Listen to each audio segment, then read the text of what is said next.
Hello and welcome to episode 19 of the TRUUMAN Podcast, the podcast designed to create a generation of self-defined men. Today, I am joined by Joe Elliot. Joe, thank you so much for being with me today. How are you doing? Yeah, very well, thank you, Lewis. How are you? Very well, amazing. Thank you so much once again for joining me. As always, I love to start the podcast with my favorite question. And in your own words, Joe, what makes you a man? Yeah, so I've said to you, I've listened to a few of these and I've thought about this question quite a lot, and I still don't think I've been able to think what my response would be. But what makes me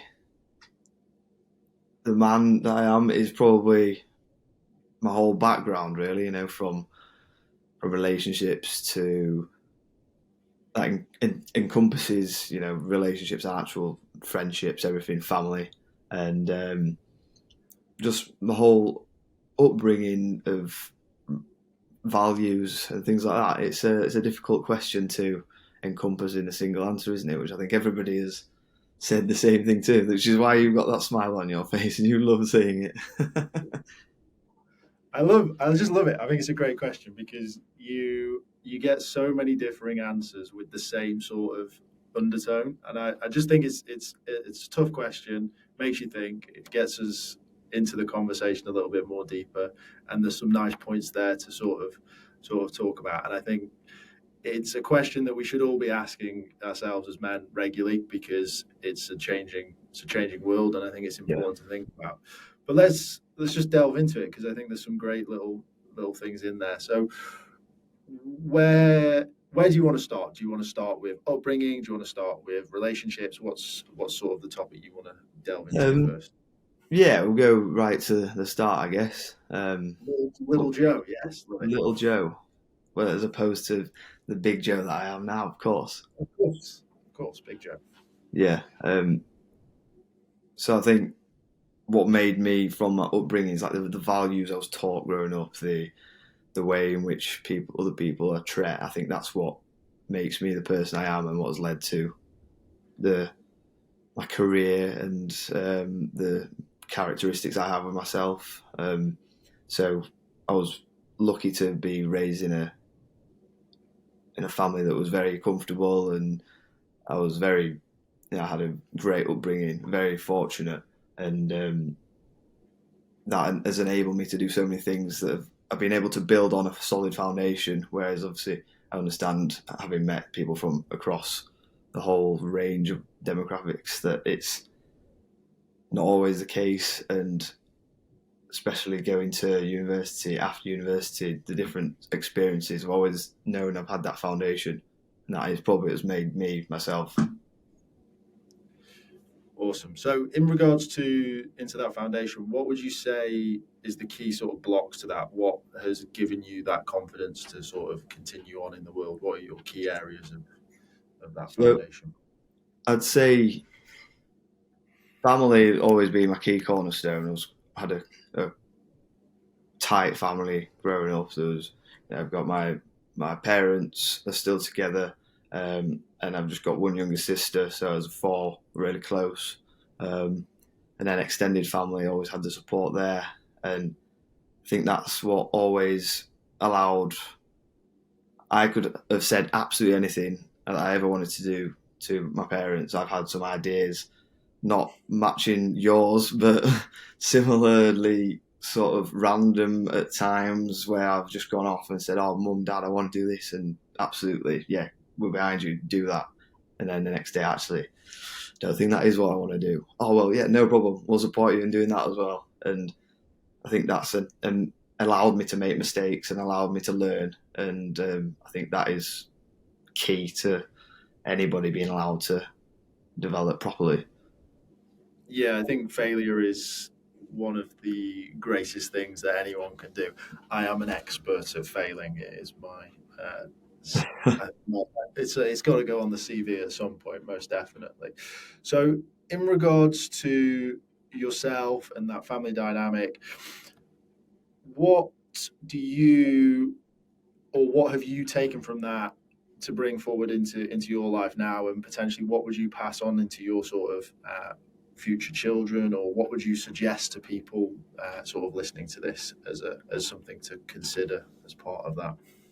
So I think values and just being, like I said, being able to make mistakes and failure. I think that is one of the most important things that you can learn, and a lot of people learn it themselves rather than, I know it is something that you have to experience to understand, but learning that you are allowed to make mistakes. And I'm reading Stephen Bartlett's new book at the moment, the Diary of a CEO, but the one 33 Laws to Business, and one of his is fail. It's like to be successful, you have to fail, because then when failure arrives, once you are successful, then you know how to deal with it. You don't just collapse. And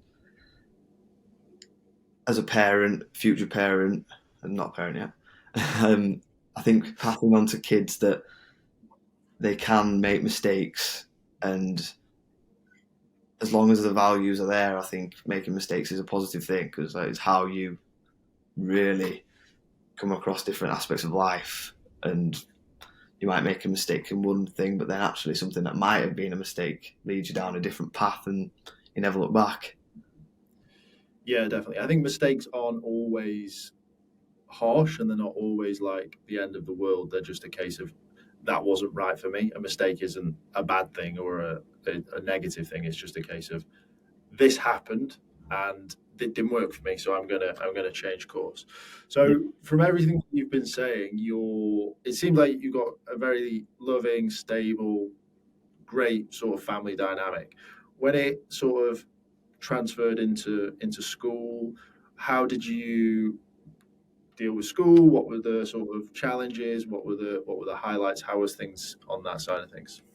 So to be fair, I think, and I've always said that I think I was such a different person at school. When I was young, I didn't really enjoy school. I wasn't one of those people that was like really popular. I didn't have a lack of friends, but I went to school about 40-minute drive away from where I grew up. And so when in the early years of secondary school, especially, when everybody else was going out on like a Friday evening in the town I went to school in Wetherby, I was never there because it was such hard work. I'd never really wanted to go back. My mum would always be, "Oh, we'll drop you off and pick you up," but so I missed out on a lot of the tight friendships there. And I wasn't actually that bothered. I never felt like, it's not like I didn't fit in. I played football, I had good mates, but I never really thought that, oh yeah, these are my mates I want to be mates with from now on. And I think looking back, it was a bit of a struggle at times, but from that as well, I probably worked a lot harder on my own studies than, at least until probably year 12, when I went to sixth form. I think that the story probably changed there. But I think highlights were all sport, and I think that is another foundation of my life, is sport. But school was a time where, looking back, probably wasn't in the right place. But again, that's something that probably made me what I am, rather than, I wouldn't change it. I wouldn't be the same person. Yeah, definitely. I think I've touched on this in a number of podcasts, but it's always great to touch on. I think sport is one of the greatest things that anyone can be involved in. I think for a man especially, that little edge of competition mixed with friendships and camaraderie is a really important aspect to anyone developing or wanting to sort of move forward with their life, and I guess deal with adversity as well, right? You don't always win in sport, no matter how good you are at it. It's one of those things. Yeah. Is that something you agree on? What was your sort of dealings within sports teams? How did that happen? So I always played football growing up. As a proud northerner, that was very much the path that everybody seems to take. Played football for my local team, Wheaton Moor, from 10 years old, I think, to about 16, and then playing for an under-16s team against an under-18s team. I got injured and damaged ankle ligaments, and that was about halfway through year 12 in sixth form, and didn't play 11-a-side football again after that. So that was where I think going forward 18 months there on my way to uni, I had that competitiveness in me. I hadn't actually scratched the itch really for a long time. And I remember before I went to university, my cousin James, who'd been to Newcastle, he said, if I have one piece of advice for you, it's join a sports team. He said, you're guaranteed mates, and from the off, you've got something to do. And so when I got to uni, I tried a few out, and then I went to boxing. I'd done a little bit of boxing just before I went to university. Wasn't keen on that. And then I knew I was always going to find a sport to settle down on. Wasn't going to do lacrosse. Literally got a list of what they did at NTU and got to the bottom, near enough the bottom, and saw rowing, and I thought, I don't mind the rowing machine, so I'm going to go and do that. Nice. Yeah, don't tell me it was at the bottom. That makes me feel bad. No, I'm only joking. I literally crossed each one.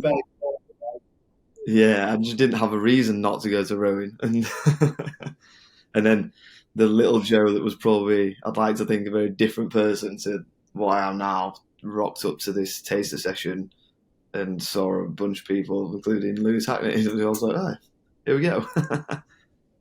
This is me now. Yeah, I completely agree with your mate. You may or may not know, rowing was my second year decision. In first year, I didn't play any sport. Yeah, and I was very close to leaving uni after maybe 3 or 4 months because I really struggled with making friends. Who thought it would be difficult to make friends with people doing maths? So that was probably the first decision that I had made that was wrong. So yeah, I really struggled to make any connections in my sort of first year of university, and it was quite a tough time. And I've actually recently been doing research into it and seeing the negative effects, and it actually is one of the leading causes of attempts of suicide in the UK is actually men going to university and struggling to make friends and seeing that as a way out of what they were sort of going through. So I completely agree with you and your friend that joining a sports team or any society of any interest is extremely important when going to university, because you've moved away from home. It's a new city, it's a new group of people, everyone's in the same boat. Go and meet new people and go and try something different as well, right? Rowing's a bit of a niche sport for us Northerners, right? It is indeed, yeah. And I mean, sadly, you can almost see how people would get into that position, because I did a chemistry degree, which is extremely relevant to what I do these days. And from the people that were on my course compared to myself, I think there was a few, don't get me wrong, I had a few mates, but there was I was very sociable, and there was a lot of people who you got put into groups with for the early sort of times of your study who I wasn't really compatible with. And had I not done a sport, had I not been pushed to do one, then I look at the people that were there and wonder where I would have gone, who I would have sort of latched onto as a friendship group. Yeah, it would have been a different experience altogether, I think. Yeah, quickly gets lonely as well, uni, which I did find out. Yeah, even with that, I mean, for people listening, we would be training most days, right? So, but you still have those down parts where you're a bit like, wow, now what type thing, which is it's an interesting period in anyone's life, but if it's added pressure of not fitting in or not finding anything or not trying anything, I can see how it mounts up into those sort of things. So trying something new, trying a different sport. I'm going to say it because I'm sure you're aware, because you have said it. A little bit cocky, Joe, when you first rocked up, right? It was a bit of a probably. I'm from Leeds and I've come to play. Yeah, so talk me through that sort of three years of uni and how that started to shape you into a bit of a different man and that side of things.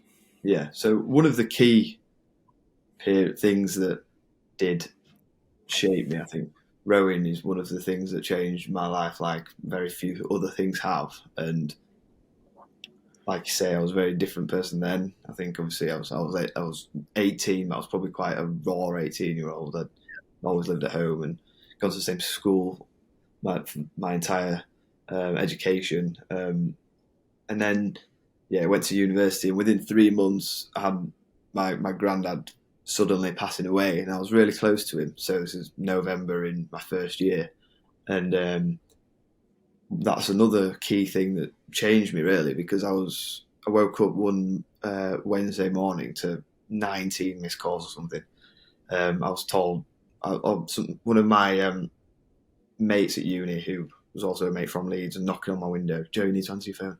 So I answered, and my mum told me my granddad had passed away, and I was really close. Used to speak most days, and that me not dealing with that properly led to the room that I found out in being like a bit of a prison, and that was where, it really, I wanted to spend as little time in that room as physically possible towards the end of my first year.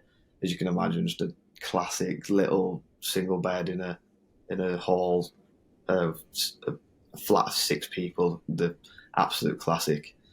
In Peveril, I don't know if you ever had the luxury of staying there for longer for a night or other.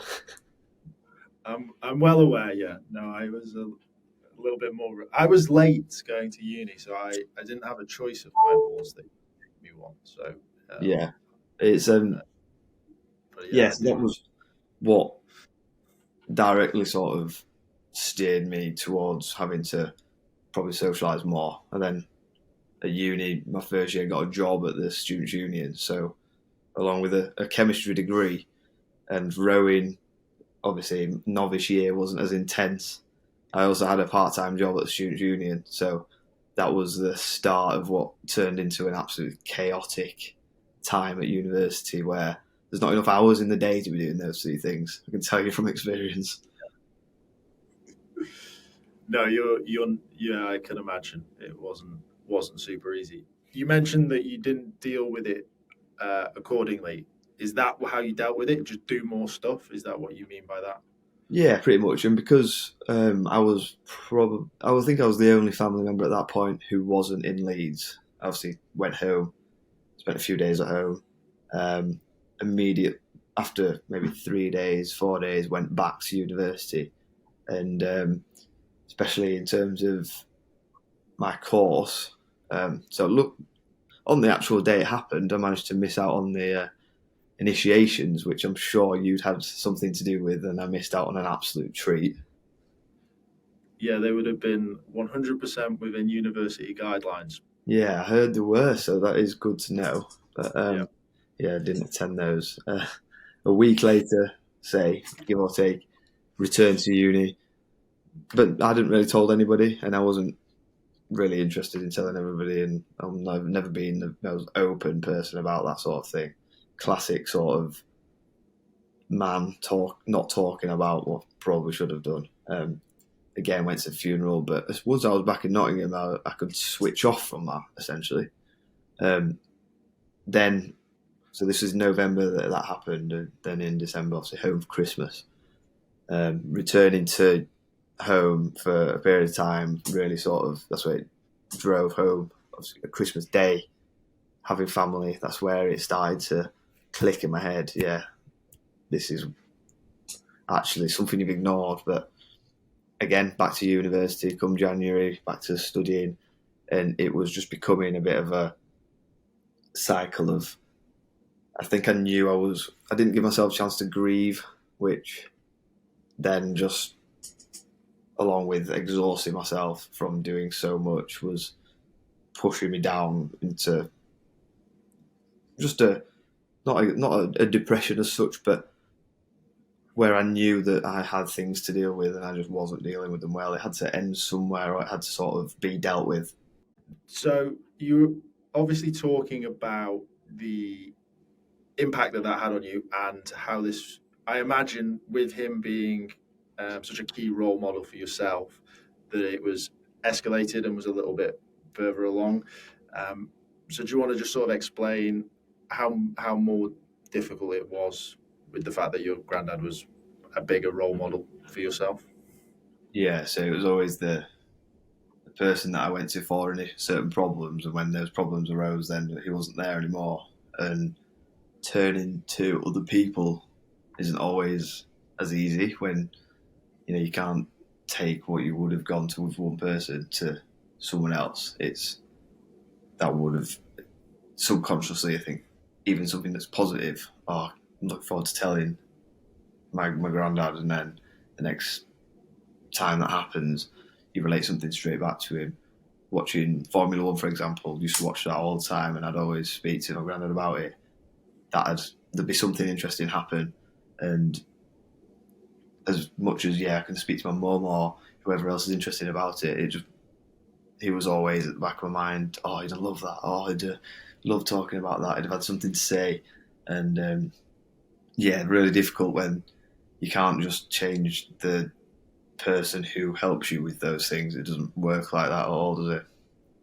No, sort of both sides as well, like you said. So what in your mind was the turning point? How did you start to move out of this and start to move towards a more stable, I guess? Yeah, so I've completed first year of uni, did fine, was at the point where first years, even in chemistry, is pretty sort of straightforward, especially when you're not in Trent.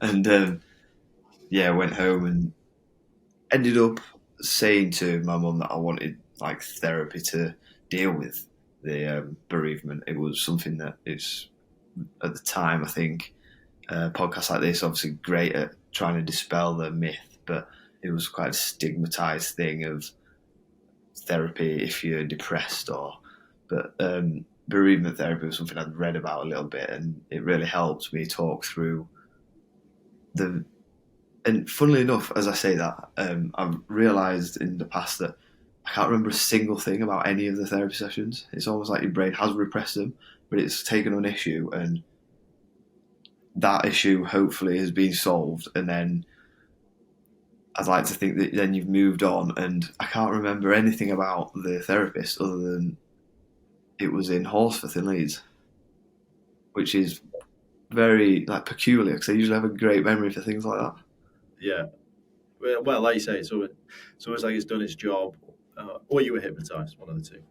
One of the two. But either way, it's that was during the summer after my first year, and drew a line under it in terms of how much I was struggling. I think it was something that needed doing, and I'm glad that I did that at that point before it became something further. Really. Can I ask you a question on that as well, which was, how did you make that decision? How did you go, when I go home at summer, I'm going to ask my mum if I can have counselling on this? How did you come to that decision? Well, I was on holiday with my parents that summer. So I went on a lad's holiday. I think I went to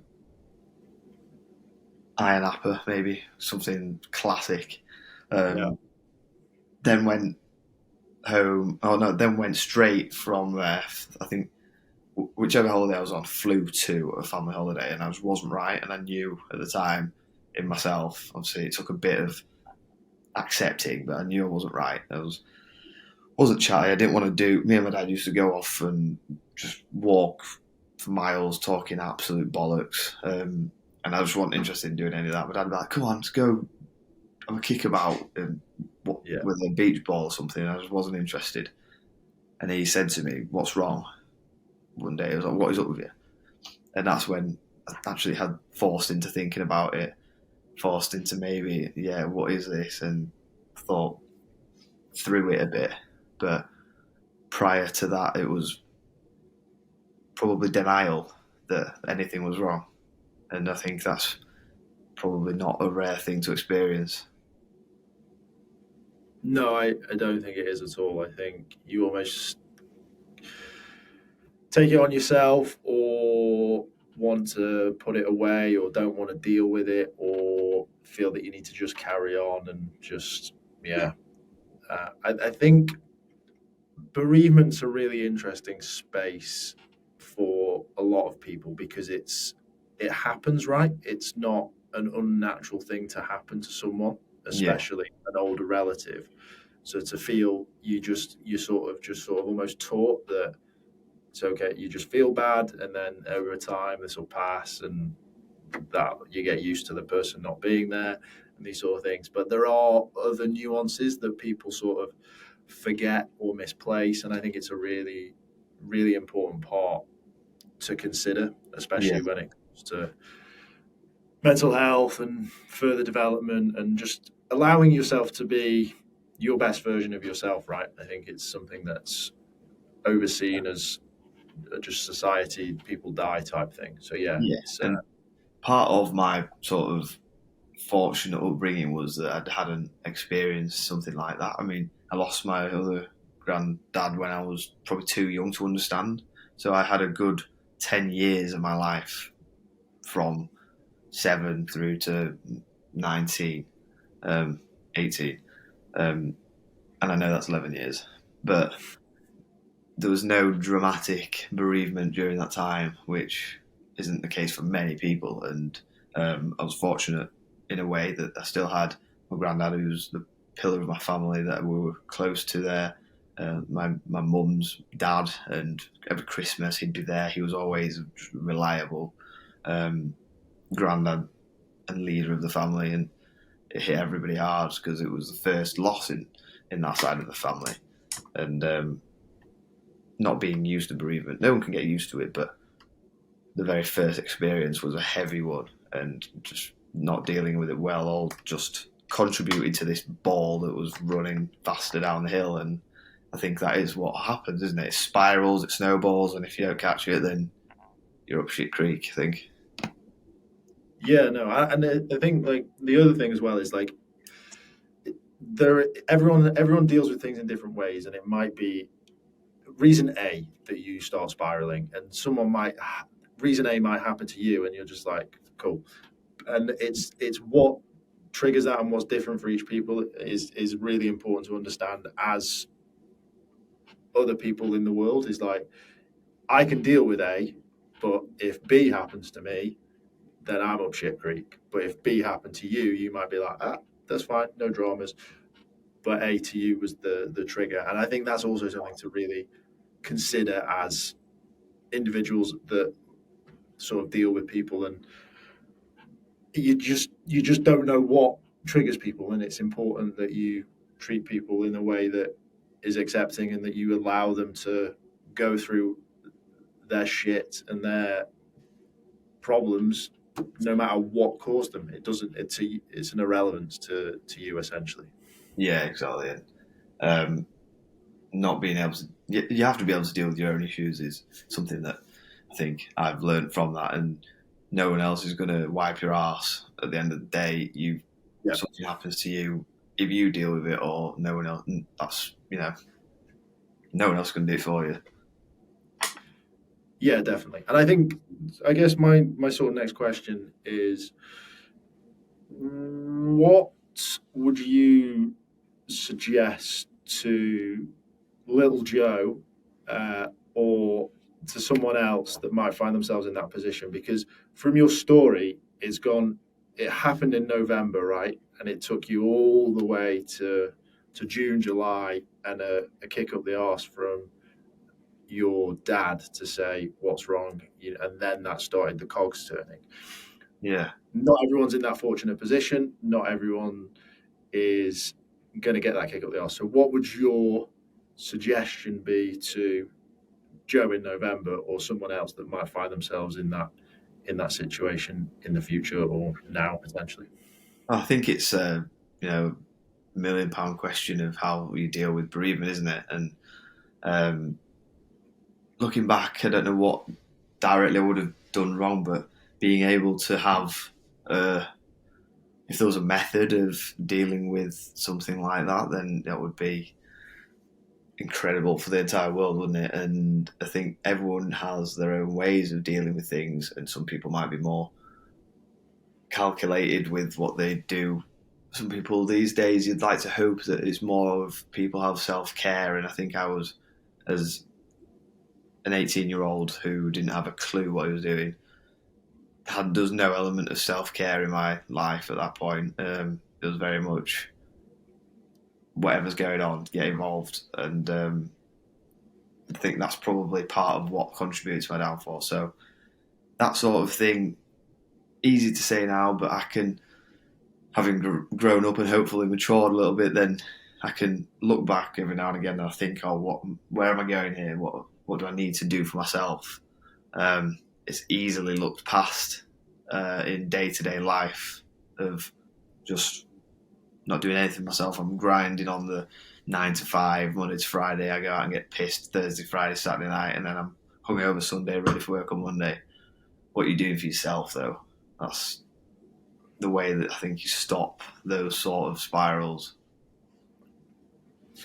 Yeah, I think it's the hardest question to ask, and it's the most important one. What am I doing for me? I think, yeah, you've hit the nail on the head there, most definitely. Let's sort of fast forward a little bit. Let's move into career and what that looked like.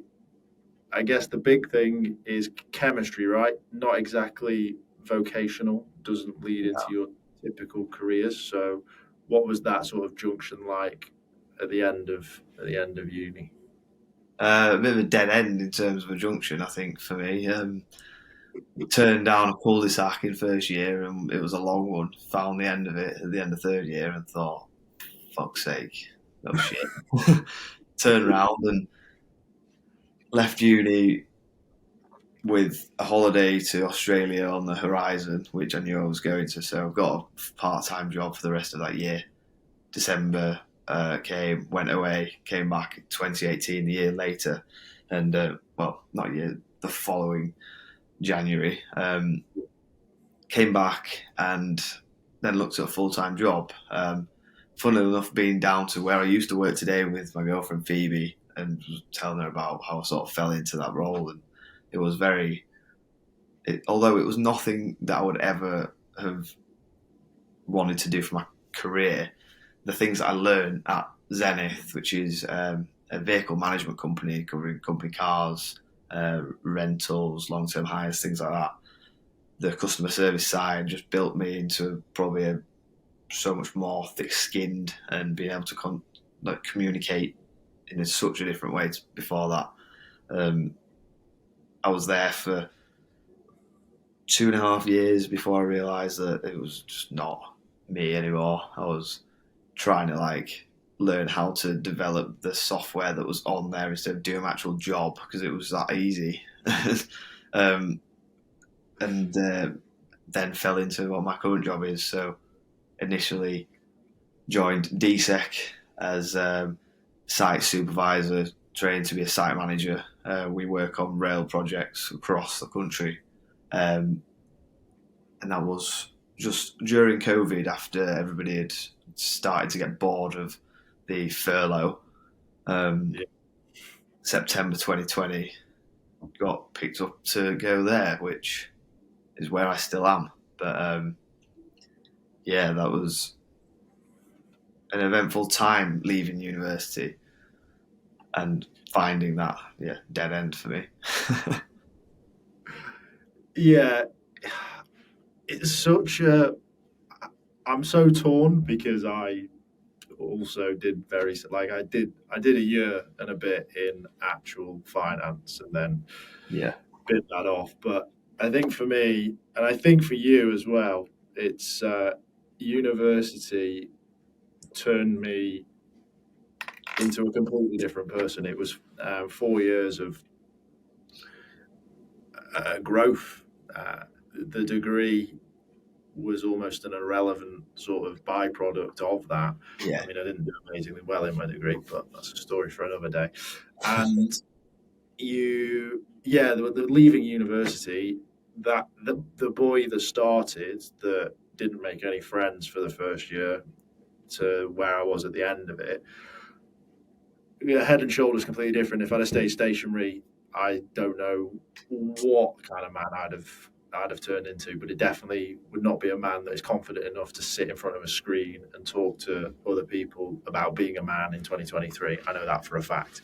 Yeah. So I'm torn between going to university just for the experience, because it's obviously expensive and there's elements to it. But for me, it's, I wouldn't change a second of it, because it's done what it's done to me. For me, definitely another one of the things that was life-changing, and in terms of how I developed as a person, absolutely incredible. And I would put a lot more of that down to probably rowing than I would my degree, which is absolutely mental to say. And people who probably didn't have the same experience will be listening thinking, fucking rowing, like it's all they ever fucking talk about, which I actually don't row anymore. But there was a time where I'd get up, go to we'd go training at 6:15. We'd go to Spoons at 8:00. I'd leave at 9:15, and I'd be in lectures from 9 till 5. And I didn't want to be in those lectures. It was just a way of getting to the next training session, really. And I could do a lot of the chemistry in my sleep in the first 2 years at least. And it was so much more than that for me. It was just, the relationships outside of my degree was so much more important than I think what I actually did. Yeah, I think university is multi-pronged, and I think you need to, if you're going, you've got to experience it. Like I'm currently in Madrid. I'm doing this 12-week program, and my learnings from university that I didn't do to the full extent, which is you're here, make the most of it. I have categorically done that here in these 12 weeks. I've literally thrown myself into anything and everything that they offer. I'm just like, yeah, I'll do that. Yeah, I'll try that. Yes, I'm going to throw myself out of my comfort zone, which I've had to learn the long way around. Well, you just learn it by doing, right?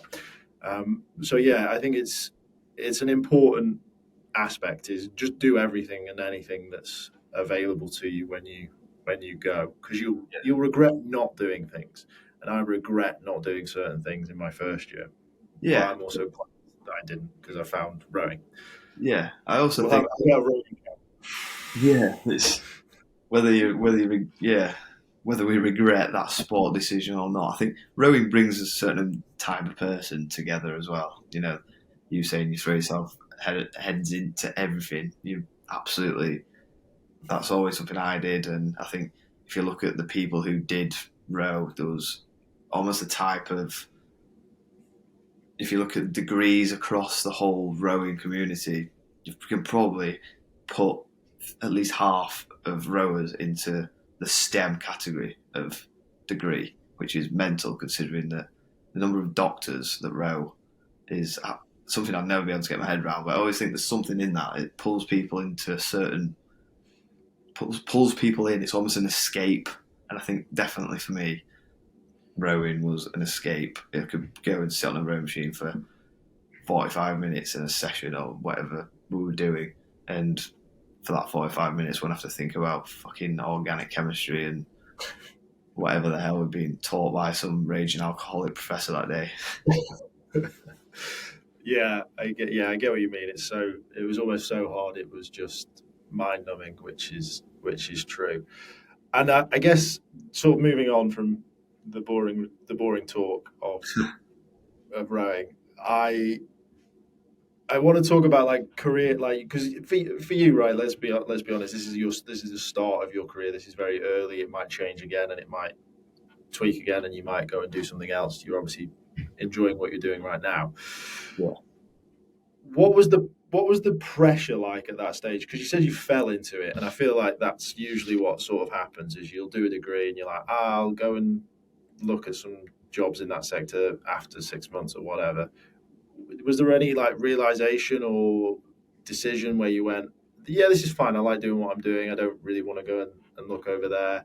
And I guess there's almost like that societal side to it as well, where it's like, well, why did you do that degree and not do anything with it? Yeah. What was your sort of story on that side? So I think having now we're in sort of February 2018, where I'd not applied to any grad schemes. I wasn't interested in that. I didn't want to commit to something that I didn't want to do. Having probably committed to chemistry, which I was okay with doing, but I was probably close to my wit's end at the end of my degree. I didn't want to continue something science-based, really. And so leaving university, I didn't want to make...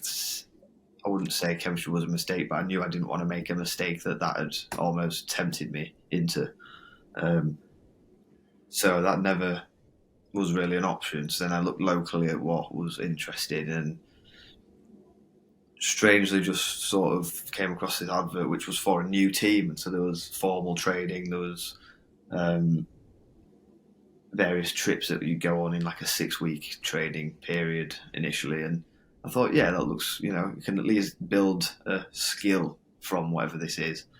The formal training was quite good but quite easy, and I found the job comfortable enough and a good environment. It was a great place to work, if the job wasn't, world changing, that I thought, yeah, this is fine. And whilst I think obviously there's almost every person, so what did you do? Chemistry. Why are you here? So, well, the things I probably did learn from my degree, the few things I did learn are probably all transferable skills. Speaking in front of people and communicating and the various things that come with that. It probably went straight in to give me a head start in any of those customer-facing industries, which was how I sort of fell into that, I think. Yeah, no, you're right. We're not here to pitch university, I guess, but yeah, there's many transferable skills that sort of get you going where you want to go. Yeah. What's your, I guess, people that are leaving uni panicking a little bit that they're potentially not going to go into the section or the sector that they've been studying in and don't know what to do, a bit panicky. What would you, again, going back to Joe at that stage, what sort of like advice or thought process would you suggest someone to go through at that sort of stage? I mean, if I could tell myself in 2017 to do anything, it would be make your ticket to Australia one way, because I think that's almost something that I felt even mental to say now. I'm 27 and I was 21 at the time, but I thought I had to start my career at that point, and I think everybody does. The people who've done a gap year prior to uni and gone travelling, I thought, they nailed that. And now I'm 27 and considering moving to Australia in the next couple of years, which is, if back then I'd have thought, no, you'll be near 30, you'll be way down the line, you'll be way past it. Yeah. And everyone has a different track, and I think the world is so small these days that you don't need to put yourself into one city or one country. And I mean, you're now living in the third country that I can name off the top of my head that you've lived in. So, prime example, it's a small world. Get out there. Yeah, it is. And I am over 30, so it's fine. Yeah. And there's plenty of people that are also over 30, so I wouldn't worry about that. It's a really interesting thought process, that 21-year-old self of like, you have to start your career now because that's it. You've done your uni. You got to get into it. And I guess I didn't know that about you, Joe, that you were considering moving. I would suggest doing it if you're considering it, because it means that it's more of a thought than anything else. But my sort of question on that is, from my memory to you, and I think you would probably agree with this yourself, you are a Leeds boy through and through. You love that city, rightly or wrongly. And I would love to just sort of get your opinion on your sort of home structure and that sort of, I guess, safety net to an extent, because that's sort of what it feels like from me looking in, is like Leeds is the city that I'm the king of, and this is my city.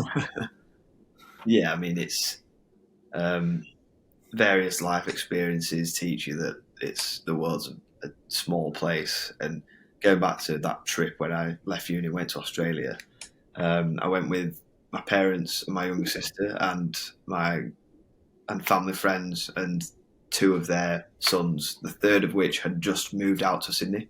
So we basically went to see him and turned it into a bit of a tour of the East Coast. Of the five of us, the five children of the two couples, my parents and my godparents, I'm now the only one that hasn't lived in Australia. So whilst obviously the safety net from seeing, so there's Jack, Tom, who was the first to move out there, Robbie, still out there, and my sister Rachel, still out there. The safety net is always still there. They come home, they spend a few weeks, and bounce around, see all the mates, and it's like a holiday for them. But then I think it clicks that there's a period of time they realise nothing's changed at home, and you can spend your whole life in the same place. The safety net's going to be there.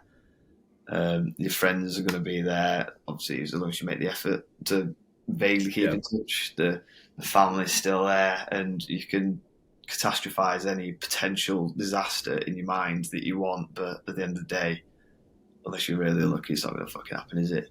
So it's like you say, I think looking at people I went to school with, Wetherby is a small town, and the small town syndrome I think is very real, where people grow up, go to school, get a job, get a house, get married, have kids in the same place, and think that is the end, the be all and end all. And from an outlook, watching people who do that in my old town where I went to school, is just, it's not something I'm interested in. Yeah. I'm the wrong person to say that sentence to, because I more than agree. I do understand that people can be extremely happy doing that, and I'm actually extremely envious of that as well, in the sense that it's like I enjoy the local pub, I enjoy doing this, and I enjoy seeing these people, and this is great. So for those people, I'm super happy for, because that is like the ultimate contentment. It's all within 5 miles of where I was born, which is great. So I am envious of those sort of people, but I don't think everyone is like that. I think a lot of people have itches and urges and considerations.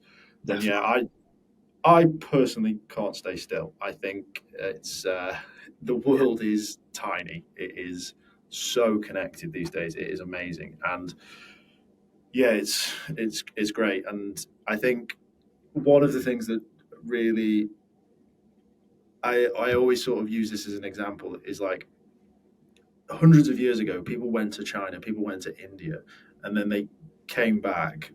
We can joke about what we were talking about earlier before. They came back and they brought in the culture and enhanced the area by saying, in China, they drink tea. In India, they eat this thing called spice. Let's try this here. And the people go, oh, that's all right, actually. Yeah, I like that. And I feel that that's the same now. Like, you can come back and you've got great stories and you've got a little bit more about you. And like you say, there's that buzz of like, oh, Joe's back, Lucy's back, Rachel's back, whoever's back. And then they're like, you're able to share your knowledge that you've sort of gained from the world, I guess. And it's, for me, it's something that I think I can do for many more years. I don't think I'll be a stationary guy. No. It seems like a stupid thing to say, but I don't think I'll be stationary. For stationary guy. You look like I'm going to rename the podcast The Stationary Guy. And, I think my girlfriend Phoebe is a big driver of that as well, because she's obviously, what she's said is her job can easily transfer to another country, so why not? And whilst it's always been an option for me, I've never thought why not. I've always thought, oh yeah, it's there. And that is the opposite of a safety net. It's something that you'd have to make the jump to go to, and maybe you need a push to go to that and get out of your comfortable safety net. But definitely something that I want to do. I've always said to myself, prime example, that I didn't want to live in Leeds all of my life, excluding university. And so, Yeah. at what point was I actually considering doing that? You know, you can just say that for your entire life, get to 65, and actually, I have lived in Leeds all my life. Yeah, and it's easily done, and you're like, oh shit, there's some regret there, which is really important not to have. But Yeah. I also think that environment, it has to be the right environment. You can't just move because you think it's shit. You need to have a reason to move, have something that you're moving into, Yeah. and have a bit of an understanding of what you're moving into. Because I have moved to a country that I didn't actually know where it was on the planet, let alone anything about it. And I lived there for 18 months. But in hindsight, I shouldn't have done that because that was a bit silly. And I should have looked at what was going on there a bit. That's my bit of advice for people that are considering moving abroad. I I realise just want to touch on Jakarta, but Go I on. initially think that you didn't know where Spain was on a map just then, you know. Yes, just to clarify, I know where Spain is on a map. I didn't know where Indonesia was on a map at the time. I do now, mainly because I just hadn't spanned the globe yet. When I That was is 20. one piece of advice I would actually. This is a random piece of advice, but if you ever see a globe on somebody's, like, I don't know, table in the lounge or whatever, just go and look at it. I find it absolutely fascinating. You just, no matter how much you've done the Sporkle quizzes on name the country or the city or the flag, then you spin that, you'll find somewhere you think, what on earth, I've never seen that before, or I've never heard of that. And yeah, fascinating. But there we go, a little side piece for you. Yeah, definitely. I enjoy that. I'm going to mention the word one more time before we finish, but I want to talk about rowing and what was next, because I think sport and doing something and enjoying stuff outside of work and relationships is really important. So, after the R word, what have you started to look at and started to consider as an activity that you sort of partake in? Yeah, so interesting question, really. The one that I've spent probably 18 months now sort of battling, really, because I was training towards Henley 2022 and contracted Campylobacter from Wagamama's, which is basically just chronic food poisoning. I was very unwell for about 3 weeks, lost 10 kilos, and was immediately out of the Henley boat. So was denied a third appearance at Henley, and to complete the trio of cock, stroke side, and bow side. But then I didn't have the desire to go back, having started a relationship and found that there were more things to life. And the last 12 months in terms of sport have been understanding that rowing is some people laugh, but it's quite an extreme sport in how you train and how you have to prepare for certain things. To be any good, it's that competitive. You have to compete. You have to train 10 times a week minimum. And then from going from there to nothing was a bit of a culture shock. I felt guilty that I couldn't train. I felt like I had to be, if I'd gone 2 days without training, I felt unfit. And then to realise that in normal life, that is not what people do. People don't get up at 5 a.m. on a Saturday and Sunday and go and sit in a boat for 4 hours. It's that's only recently come to me channeling it into something different. Yeah, it's not a normal sport by any stretch of the imagination. I retook up golf 2 years ago, and I have jokingly said to people that if I'd have played golf to the level that I'd rowed at for 3 years, I probably would be a professional golfer right now. Oh yeah, I think that's, if you talk about the 10,000 hours principle that is so often thrown around, I'm pretty Yeah, sure anyone who's ever taken rowing seriously has easily conjured up 10,000 hours, and we were definitely not professional. But no. if we'd have put that into, I mean, similarly, I'm playing a bit of golf now, and only just, I think, caught the bug properly. But am forced again to not play a more physical sport because I've torn my meniscus in my knee. So whilst I'm waiting for scans and various things on that front, the only realistic thing to get out and about other than walking my dog is playing golf. And Yeah. now I'm at the point where actually, yeah, if I don't go to the gym for 5 days, then I actually couldn't care less because I can spend my time, I can have the fulfillment of exercise and being outside by playing golf, and it's such a different sport, and it's possibly the polar opposite to rowing, but it's another fantastic way of spending your time. Yeah, I think it has the same sort of attribute of you have to be in it. You cannot physically just play golf. You have to be 100% concentrated. You have to be thinking about that one shot. There's no chance of you thinking about, I can't remember what you said, organic chemistry. Yeah, and I get that it is similar. I've never really thought of it in that sense, but once you've taken the stroke, either rowing or in golf, then there's no point getting pissed off at it if it was shit because you've got another one coming up.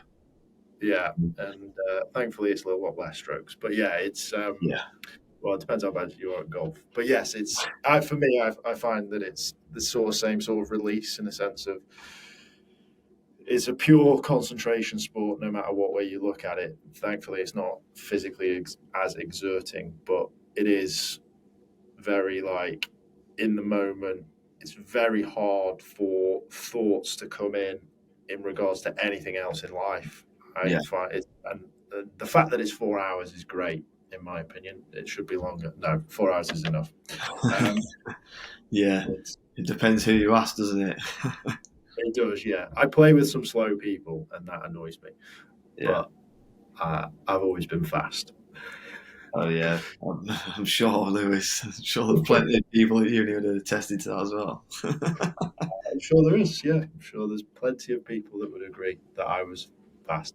Anyway, right. Well, that was a wonderful way to spend a Thursday evening, Joe. But as always, I love to end on the question that I start with, and that is, Joe, in your words, based on the conversation that we've had today as well, what makes you a man?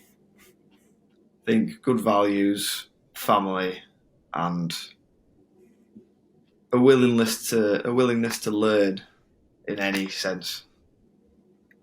Amazing. Thank you once again, Joe. Speak soon. Thanks for having me.